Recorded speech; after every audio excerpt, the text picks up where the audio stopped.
ఈరోజు ఈ కార్యక్రమం తెలంగాణ స్పోర్ట్స్ అథారిటీ నుంచి మా అధికారులు, మా సాక్స్ చైర్మన్ శివసేనారెడ్డి, క్రీడల యొక్క ప్రభుత్వ సలహాదారు జితేందర్ రెడ్డి గారు అధికారులు కలిసి ఏర్పాటు చేసిన ఈ కార్యక్రమంలో శాసన మండలి సభ్యులు, కాంగ్రెస్ పార్టీ తెలంగాణ అధ్యక్షుడు మహేష్ కుమార్ గౌడ్ గారితో పాటు రాజ్యసభ సభ్యులు, శాసన మండలి సభ్యులు, శాసన సభ్యులు, వేలాది మంది క్రీడాకారులు, అదేవిధంగా ఆర్మీ ఎన్సీసీకి సంబంధించిన అధికారులు వీళ్ళందరూ పాల్గొని తెలంగాణ రాష్ట్రం రాబోయే రోజుల్లో ఒక స్పోర్ట్స్ హబ్గా తీర్చిదిద్దడానికి ప్రతిజ్ఞ చేయడానికి వచ్చినందుకు మిమ్మల్ని అందరినీ మనస్ఫూర్తిగా అభినందిస్తున్నా. మిత్రులారా, 25 సంవత్సరాల క్రితం హైదరాబాద్ నగరం ఇక్కడ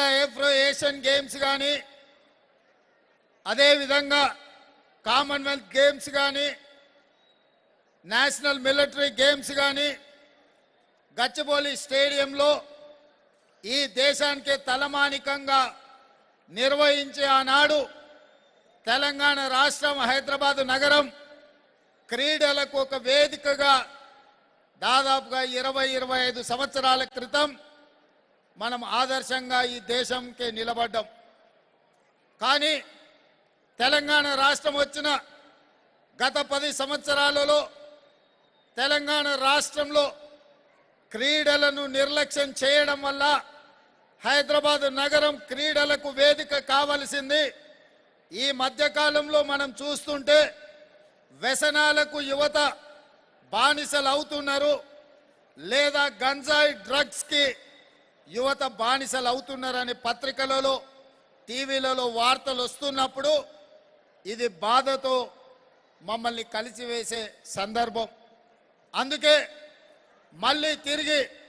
తెలంగాణ రాష్ట్రాన్ని, హైదరాబాద్ నగరాన్ని ప్రపంచంలోనే క్రీడలకు ఒక వేదిక అంటే హైదరాబాదు నగరం అని తీర్చిదిద్దాలన్న ఆలోచనతోటి ఈరోజు ఈ సీఎం కప్ ప్రారంభోత్సవమే కాదు,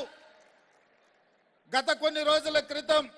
ట్రై నేషనల్ ఫుట్బాల్ కప్ ఛాంపియన్ని కూడా హైదరాబాద్ నగరంలో ఎల్బీ స్టేడియంలో నిర్వహించడం జరిగింది. ఇదే కాదు, తెలంగాణ రాష్ట్రం నుంచి రాణించిన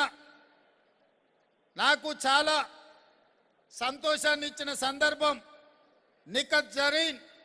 ఒక మారుమూల ప్రాంతం నుంచి, ఆర్థికంగా అత్యంత వెనుకబాటు నుంచి ఒక కట్టుబాట్లను దాటి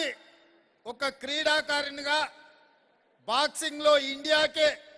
ఒక గొప్ప తలమానికంగా మారితే నిఖత్ జరీన్కి ఈరోజు